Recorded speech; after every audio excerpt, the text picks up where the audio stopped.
Al-mas'alatu sadisatu wal arba'un. Permasalahan yang ke-46, masabbatud dahar. Kaqaulihim wa ma yuhlikuna illa ad-dahar. Permasalahan yang ke-46, yaitu mencela masa atau mencaci waktu. Inilah salah satu perangai jahiliyah. Mereka mencerca masa atau mencela waktu. Bagaimana bentuk cacian mereka terhadap masa, yaitu dengan menisbahkan kejadian-kejadian kepada masa. Yakni mereka yakini masa atau waktu adalah pencipta kejadian-kejadian tersebut, bukannya Allah Subhanahu wa taala. Mereka yakini bahwasannya kehidupan dan kematian hanyalah sebuah perputaran waktu yang diatur oleh waktu, bukannya perbuatan Allah Subhanahu wa taala. Seperti ucapan mereka, wa ma yuhlikuna illa ad-dahr, dalam surat Al-Jathiyah ayat ke-24. Tidak ada yang membinasakan kami kecuali waktu. Tidak ada yang membinasakan kami kecuali waktu. Jadi ketika mereka ditimpa suatu hal yang tidak mereka sukai, ditimpa suatu musibah, maka mereka nisbahkan musibah tersebut kepada waktu, bahwa waktu yang menimpakan musibah kepada mereka. Padahal tak ada satupun yang terjadi di muka bumi ini kecuali itu merupakan ketetapan Allah Subhanahu wa taala. Allah yang mentakdirkannya, Allah yang menetapkannya. Sebagaimana telah kita bahas pada bab yang sebelumnya, yaitu bab tentang takdir. Jadi bab ini masih ada hubungannya dengan 3 bab yang sebelumnya yang membahas masalah takdir. Bahwasannya seorang mukmin meyakini apapun yang terjadi di alam ini adalah takdir Allah Subhanahu wa taala, adalah ciptaan Allah Subhanahu wa taala, baiknya maupun buruknya. Seluruh kebaikan, seluruh keburukan yang ada di muka bumi ini adalah ciptaan Allah Subhanahu wa taala. Dan juga harus meyakini bahwa ketika Allah menciptakan keburukan, bukan karena Allah menginginkan keburukan itu sendiri, tetapi karena hikmah di balik keburukan tersebut, yaitu kebaikan di baliknya. Maka seluruh kebaikan dan keburukan harus kita sandarkan kepada Allah Subhanahu wa taala. Di antara bentuk perangai jahiliyah, mereka sandarkan keburukan tersebut kepada waktu. Maksudnya mereka yakini bahwasannya kebinasaan manusia atau sebab kematian manusia hanyalah mururul layali wal ayyam, berlalunya waktu malam maupun siang. Tidak ada ajal yang ditetapkan Allah Subhanahu wa taala. Bahkan tidak pula ada malaikat yang mencabut ruh manusia. Ini keyakinan jahiliyah. Mereka yakini manusia itu mati hanya karena waktu. Sudah sampai waktunya, matilah dia. Bukanlah suatu ajal yang ditetapkan oleh Allah Subhanahu wa taala, bukan pula karena dicabut ruhnya oleh malaikat yang diutus oleh Allah Subhanahu wa taala. Mereka katakan, wa qalu ma hiya illa hayatuna ad-dunya namutu wa nahya wa ma yuhlikuna illa ad-dahr, dalam surat Al-Jathiyah ayat ke-24. Dan mereka mengatakan, ma hiya illa hayatuna ad-dunya namutu wa nahya, tidaklah kehidupan ini kecuali kehidupan dunia ini saja. Kita mati dan kita hidup. Yakni manusia hanya melewati kehidupan dunia ini saja tanpa kehidupan akhirat. Mereka ingkari adanya kehidupan akhirat. Wa ma yuhlikuna illa ad-dahr, dan tidak ada yang membinasakan kami kecuali waktu. Inilah salah satu keyakinan jahiliyah yang Allah Subhanahu wa taala kabarkan kepada kita. Mereka mengingkari adanya ajalun muqaddarah, ajal-ajal yang telah ditetapkan, dan juga mereka mengingkari malaikat yang mencabut ruh ketika ajal tersebut telah tiba. Mereka meyakini yang mematikan mereka hanyalah perputaran waktu. Dan Nabi sallallahu alaihi wasallam juga telah melarang kita mencela waktu secara umum. Adapun yang dilakukan oleh ahlul jahiliyah, mereka cela waktu secara khusus, yakni menisbahkan penciptaan keburukan kepada waktu. Dan secara umum Nabi sallallahu alaihi wasallam melarang kita mencela waktu atau mencela masa. Beliau bersabda, la tasubbud dahra fa innallaha huwad dahar. Janganlah kalian mencela waktu, karena Allah adalah waktu itu sendiri. Maksudnya adalah Allah adalah khaliqud dahar, pencipta waktu. Sebagaimana dijelaskan dalam riwayat yang lain, yu'dhin ibnu Adam yasubbud dahar wa ana dahar biyadil amru uqallibul laila wan nahar. Anak Adam menyakiti aku, kata Allah Subhanahu wa taala dalam hadis qudsi. Bagaimana bentuknya dia menyakiti aku? Yasubbud dahar, dia mencela waktu, memaki masa. Padahal aku adalah waktu. Di tanganku segala urusan. Uqallibul laila wan nahar. Aku yang membolak-balikan malam dan siang hari. Maka firman Allah Subhanahu wa taala dalam hadis qudsi, uqallibul laila wan nahar, aku yang membolak-balikan malam dan siang hari, berarti maksudnya adalah Allah malikud dahar atau khaliqud dahar. Bukan dahar itu sendiri, bukan waktu itu sendiri, tetapi Allah adalah pemilik waktu. Jadi maksud hadis Nabi sallallahu alaihi wasallam wa ana dahar, akulah waktu, ditafsirkan pada lanjutan hadisnya uqallibul laila wan nahar, aku membolak-balikan waktu siang dan malam. Jadi maksudnya akulah waktu adalah akulah pemilik waktu, pencipta waktu dan penguasanya.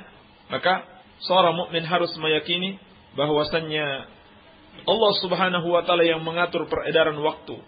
Siang dan malam yang berlalu di dalam kehidupan kita itu tidak lepas dari pengaturan Allah Subhanahu wa taala. Oleh karena itu, apabila seorang mencaci waktu atau mencela masa, berarti dia mencela Allah Subhanahu wa taala. Kenapa? Karena Allah Subhanahu wa taala yang mengatur peredaran waktu. Allah Subhanahu wa taala yang mengatur peredaran siang dan malam. Maka tidak sepatutnya kita mencela masa atau mencaci waktu. Baik. Inilah salah satu perangai jahiliyah yang harus kita hindari. Jangan kita ikuti perangai-perangai yang bisa mendatangkan kemurkaan Allah Subhanahu wa taala. Barangkali ini saja yang bisa kita sampaikan. Semoga ada manfaatnya. Wabillahi taufik. Walhamdulillahirabbil alamin. Demikian tadi apa yang telah disampaikan. Mudah-mudahan bermanfaat kita semua. Karena ada satu pertanyaan Ustaz tentang masalah ini. Mungkin bisa dikiaskan dengan perkara yang lain Ustaz, seperti mencela angin, mencela makhluk-makhluk Allah yang lainnya. Oke, bagaimana? Bismillah, alhamdulillah, wassalatu wassalamu ala rasulillah, amma ba'd.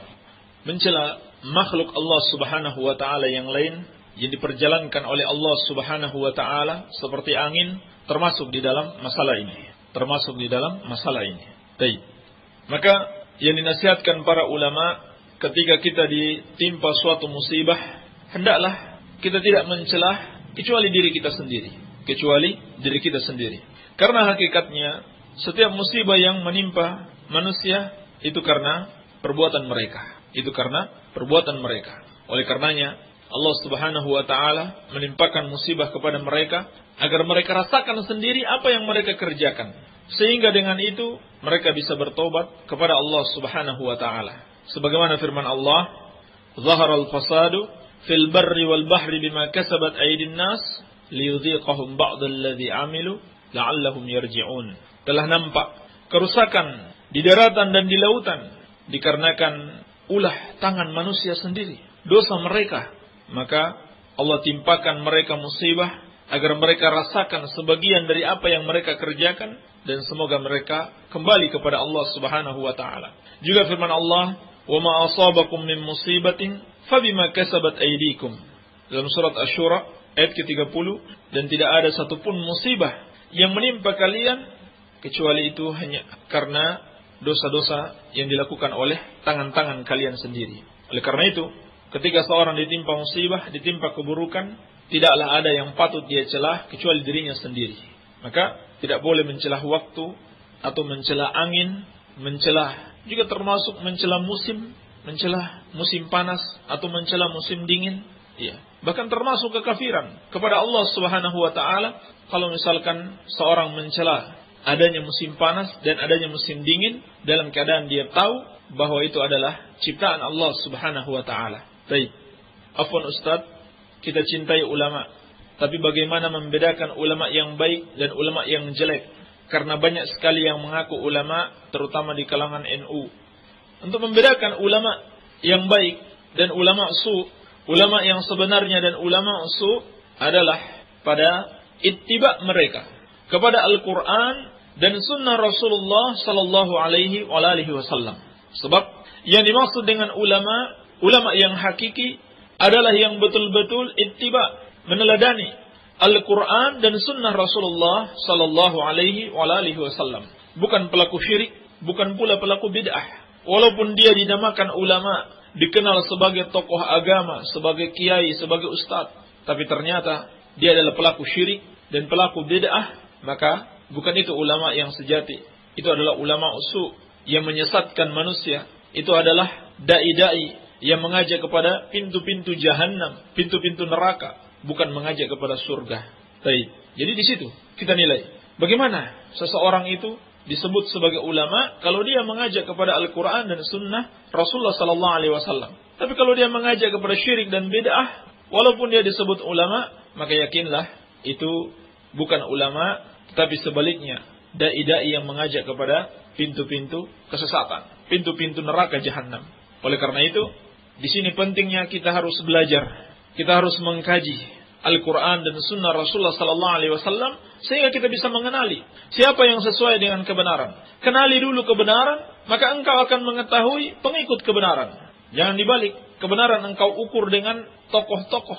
Tokoh bisa salah, tapi Al-Quran dan sunnah Rasulullah sallallahu alaihi wasallam tidak akan pernah salah.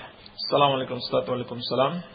Saya mau tanya apakah boleh menjual barang pada orang yang mau hajatan, terus barangnya lebih, saya beli lagi dengan harga berbeda. Terima kasih. Tidak masalah insyaallah ta'ala, selama harganya masih wajar. Jangan sampai karena kelebihan barang, kemudian orangnya butuh uang, terdesak, lalu kita manfaatkan kebutuhannya, keterdesakannya kita manfaatkan untuk membeli barangnya dengan harga yang tidak wajar. Yakni harga yang sangat murah, yang sangat tidak wajar. Baik. Pak Ustadz, main musik haram. Kalau dengar musik haram enggak? Kalau dia dengar dengan sengaja, maka haram. Kalau dengan sengaja dia mendengarkannya, maka haram. Baik. Assalamualaikum Ustadz. Waalaikumsalam. Apakah ini dengan radio dakwah? Ya benar. Ustadz, apakah berdosa seorang suami tidak memenuhi kewajiban batin istrinya, bahkan sudah berjalan lebih dari 3 bulan? Terima kasih Ustadz, jawabannya hamba Allah daripada Herang Ciamis. Jelas berdosa karena dia tidak memenuhi perintah Allah Subhanahu wa taala, wa ashiruhunna bil ma'ruf, dan bergaulah dengan istri-istri kalian dengan cara yang ma'ruf, dengan cara yang baik. Maka hendaklah dinasihati dengan cara yang baik.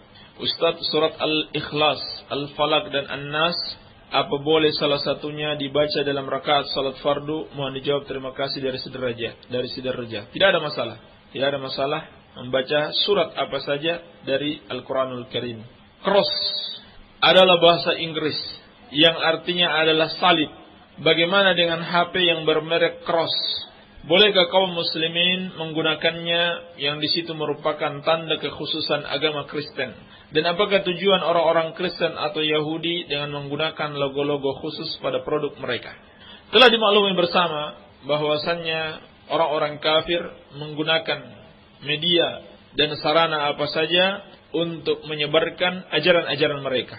Tidak terkecuali melalui simbol-simbol ataupun melalui logo-logo tertentu. Sehingga dengan itu kaum muslimin akan terbiasa, akan terbiasa dengan logo-logo mereka. Sehingga ketika disampaikan ajaran mereka dengan menggunakan logo-logo tertentu atau simbol-simbol tertentu, maka dianggap itu sudah merupakan sesuatu yang biasa. Ini tujuan mereka. Ini tujuan mereka.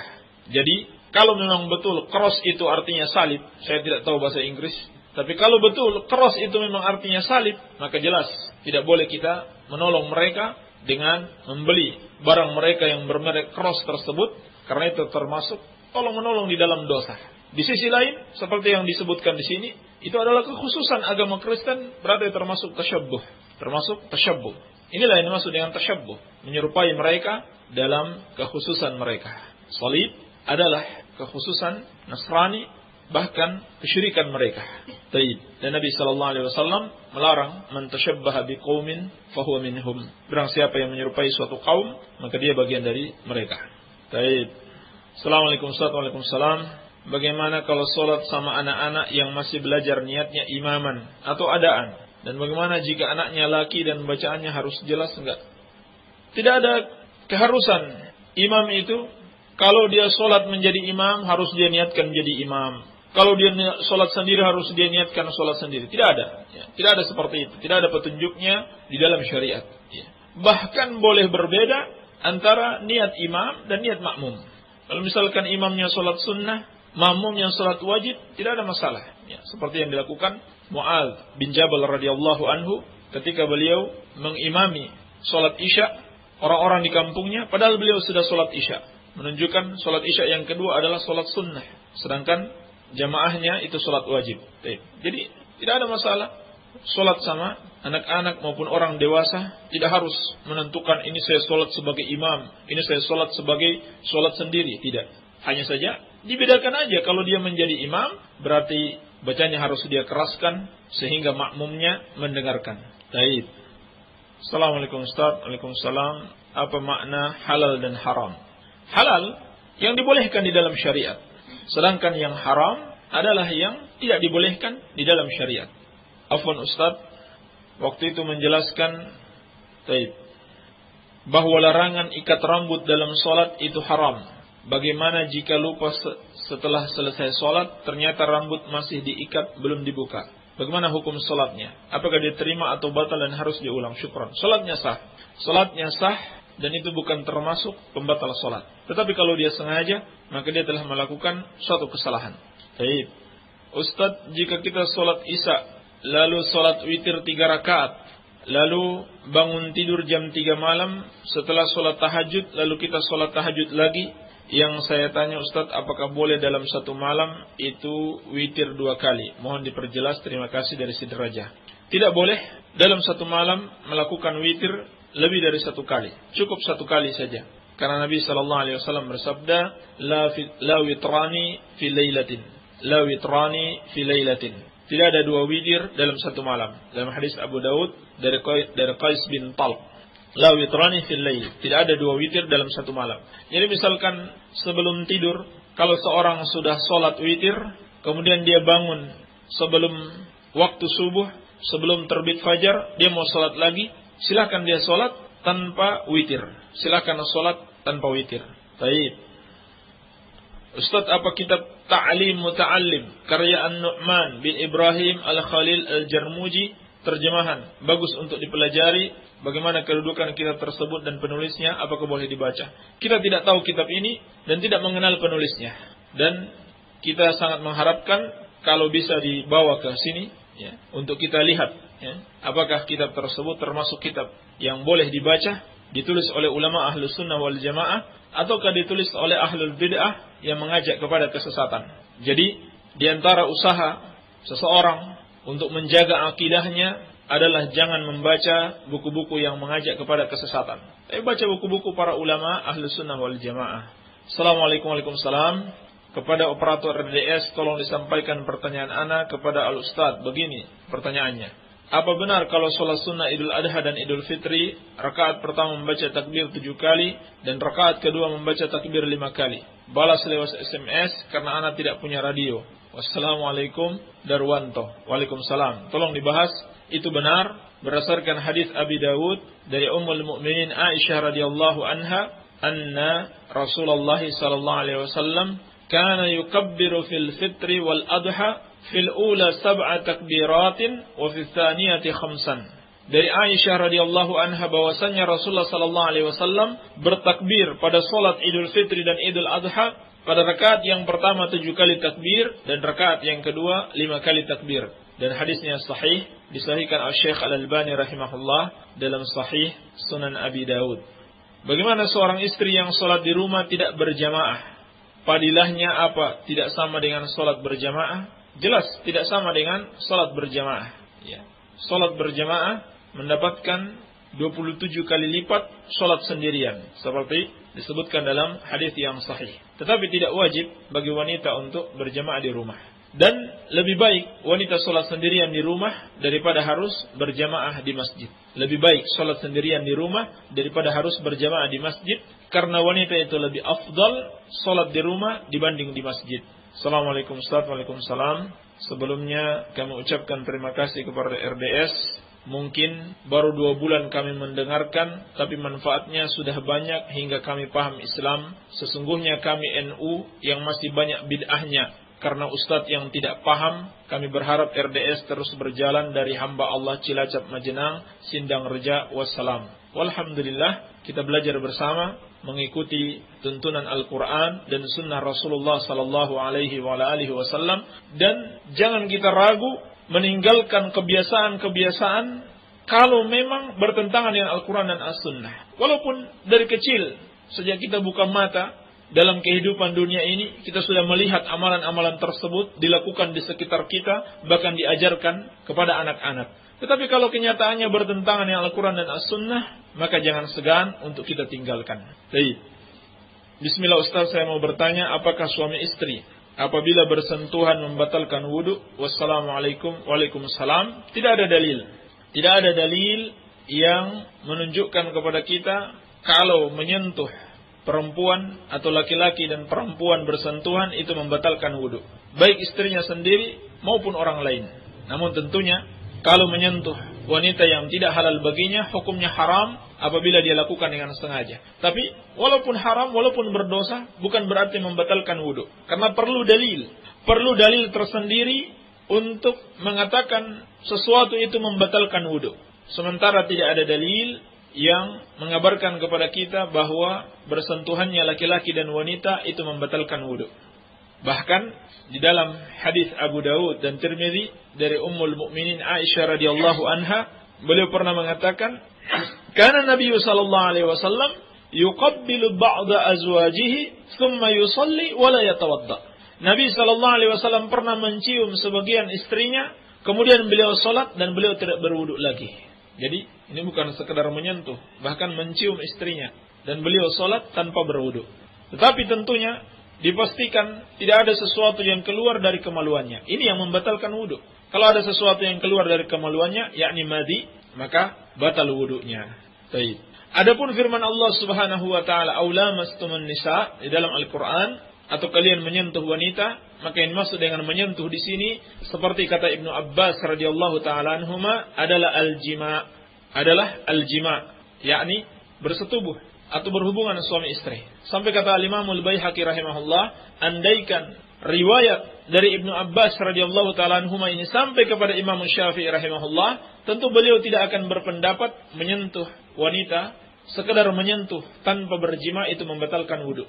Jadi adanya pendapat Imam Syafi'i atau pendapat ulama yang lainnya menyentuh itu membatalkan wudu karena belum sampai kepada mereka riwayat dari Ibnu Abbas bahwa yang dimaksud dengan menyentuh di situ adalah al-jima, bukan sekedar menyentuh biasa. Baik. Assalamualaikum. Waalaikumsalam. Mohon dijelaskan tentang rusaknya nasab keturunan dari anak yang lahir dari hasil perzinahan, dan benarkah anak tersebut tidak mahram lagi dengan bapak, nenek, dan kakeknya? Anak dari hasil perzinahan tidak boleh dinasabkan kepada bapak biologisnya. Kenapa? Karena mereka atau anak tersebut dilahirkan dari hubungan mereka yang tidak sah, yang tidak diakui oleh syariat. Berarti secara hukum syariat dia bukan anaknya. Walaupun secara biologis dia adalah anaknya bapak biologisnya. Tetapi secara syariat dia bukan bapaknya. Kenapa?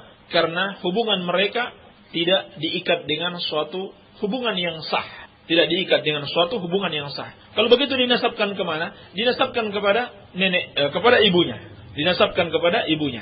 Oleh karena itu, bapaknya, kemudian seluruh keluarga dari bapaknya, itu bukan mahramnya. Itu bukan mahramnya karena dia bukan anak yang sah menurut syariat. Kecuali dari pihak ibunya. Karena dia dinasabkan kepada ibunya, maka seluruh keluarga dari pihak ibunya yang merupakan mahram, juga mahramnya dia juga. Juga mahramnya dia juga. Baik. Kecuali kalau misalkan bapak biologisnya ini menikah dengan ibunya, dengan yang ibunya yang berzina dengannya, maka otomatis dia juga menjadi mahram. Sebab tidak boleh menantu, tidak boleh selamanya menikahi dengan mertuanya. Atau anak seorang wanita tidak boleh selamanya menikahi dengan laki-laki yang pernah dia nikahi. Anak seorang wanita, misalkan janda, punya anak perempuan, maka selamanya tidak boleh lagi menikah dengan laki-laki yang menikahi ibunya tersebut. Maka otomatis menjadi mahram. Baik. Terus bagaimana dengan pernikahan yang telah dilakukan dalam keadaan hamil tersebut? Harus diulang kembali? Apakah kalau tidak dilakukan pernikahan ulang, hubungan mereka itu dihukumi terus sebagai perzinaan? Maaf kalau pertanyaan saya panjang, soalnya saya baru mengetahui hal ini semenjak mendengarkan dakwah salafi. Sebelumnya tidak ada satupun di kampungku yang menjelaskan tentang akibat dari hal perzinaan. Dan doakan saya agar terus berada dalam hidayah Allah sampai akhir hayatku. Kita saling mendoakan, semoga Allah Subhanahu wa Ta'ala memberikan keistiqomahan sampai akhir hayat kita. Tentang pernikahan antara wanita hamil dengan orang yang menghamilinya, artinya menghamilinya dengan perzinahan, menikahkan wanita hamil dari zina dengan yang menghamilinya. Maka di sini ulama berbeda pendapat, dan pendapat yang benar hukumnya boleh saja. Hukumnya boleh, ini pendapat yang paling kuat insyaallah taala, karena adanya riwayat-riwayat yang sahih dari para sahabat seperti yang disebutkan Al-Hafidz Ibnu Hajar di dalam Fathul Bari. Ada riwayat dari Abu Bakar, dari Umar, dan dari Ibnu Mas'ud membolehkan pernikahan wanita yang hamil karena zina. Membolehkan pernikahan wanita yang hamil karena zina dengan yang menghamilinya dengan syarat.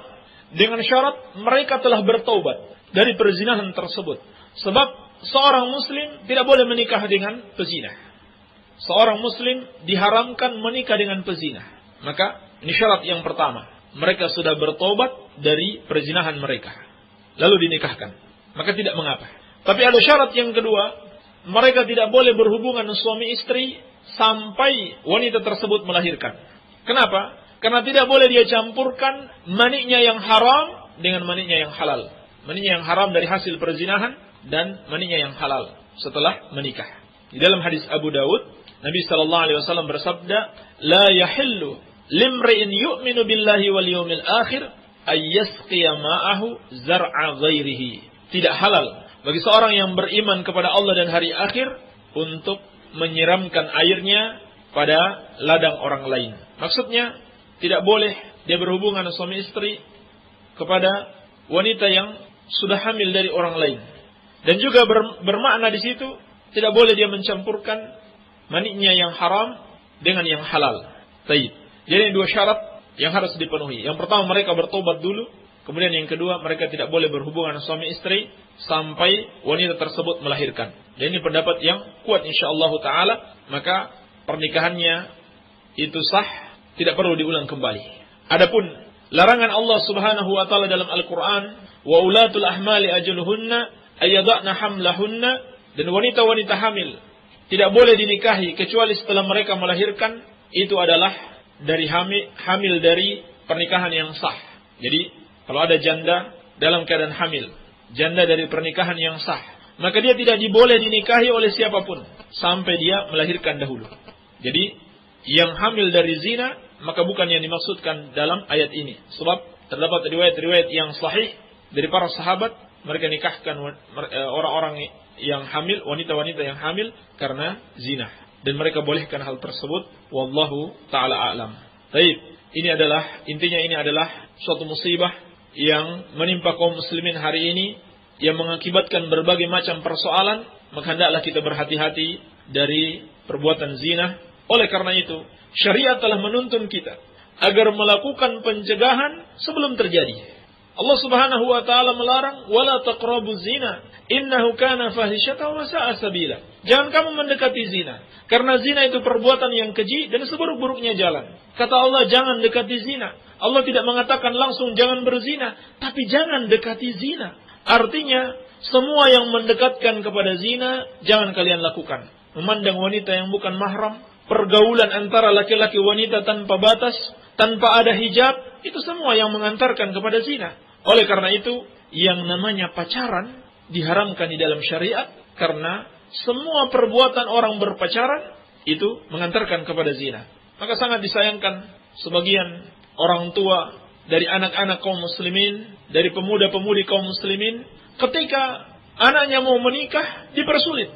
Ada orang yang datang melamar anaknya dipersulit, tapi berpacaran yang haram malah dipermudah. menikah yang halal, yang seharusnya dituntunkan dalam syariat dan seharusnya dipersegerakan bagi laki-laki dan wanita yang sudah mampu menikah, sudah mampu, maksudnya di situ sudah mampu untuk berhubungan suami istri, hendaknya segera menikah, dipersulit oleh sebagian orang. Sebaliknya, berpacaran yang haram mereka bolehkan. Anaknya yang perawan dibawa oleh laki-laki, berboncengan motor, dibawa jalan-jalan ke sana kemari, akhirnya pulang hamil. Akhirnya pulang dalam keadaan hamil. Inilah yang terjadi pada kaum muslimin. Semoga Allah Subhanahu wa taala menjaga kita dari perbuatan seperti ini. Ustaz, saya Sodik di Cicapar, Banjarsari ingin bertanya, apakah mengikuti bela diri seperti karate itu musyrik? Tolong dibalas melalui SMS. Baik. Yang dimaksud dengan kemusyrikan, kalau di situ mengandung perbuatan penyamaan Allah Subhanahu wa taala dengan makhluknya. Penyamaan Allah Subhanahu wa taala dengan makhluknya. Termasuk yang bisa mengantarkan kepada kesyirikan adalah penghormatan, ya. Penghormatan dengan menundukkan badan. Ini persis seperti orang ruku di dalam sholat. Ini tidak boleh. Ini yang biasa terjadi pada bela diri seperti karate, silat, dan sebagainya. Kalau menghormat kepada gurunya harus membungkukkan badan. Ini tidak boleh. Ini dilarang oleh Rasulullah sallallahu alaihi wasallam. Maka kalau ada seperti ini, tidak boleh kita mengikutinya. Kalau tidak ada kemusyrikan seperti ini, tidak ada masalah, ya. Tidak ada masalah. Baik. Assalamualaikum Pak Ustaz. Waalaikumsalam. Cara yang benar kalau kencing dan berak harus arah mana? Kan ada hukumnya. Tidak boleh menghadap kiblat dan tidak boleh membelakanginya. Seperti dalam As-Sahihain dari hadis Abu Ayyub Al-Ansari, bahwasanya Nabi sallallahu alaihi wasallam bersabda, "Idza ataitumul ghaitah fala tastaqbilul qiblata wala tastadbiruha bibaulin wala ghaitin walakin syarriku aw gharribu." Apabila kalian mendatangi WC, maka janganlah menghadap kiblat dan jangan pula membelakanginya. Apakah kencing ataukah buang air besar. Tetapi menghadaplah ke timur atau ke barat. Maksudnya di Madinah, kalau ke timur dan ke barat berarti bukan menghadap ke kiblat atau bukan membelakanginya. Baik. Adapun kalau kita di Indonesia kiblatnya ke timur misalkan, ya, maka tentunya tidak boleh kita menghadap ke timur. Jadi intinya di sini, ketika buang air kecil maupun besar, tidak boleh menghadap kiblat dan tidak boleh pula membelakanginya. Oleh karena itu kalau bangun WC, lihat-lihat dulu ya arah kiblatnya. Dibuat jangan menghadap ke kiblat, jangan pula membelakanginya. Barangkali ini yang bisa kita sampaikan. Semoga ada manfaatnya. Lebih dan kurangnya saya mohon maaf. Subhanakallahumma wa bihamdika asyhadu an la ilaha illa anta astaghfiruka wa atubu ilaik. Wa sallallahu ala nabiyyina Muhammadin wa alihi wasallam. Wa akhiru da'wana alhamdulillahi rabbil alamin.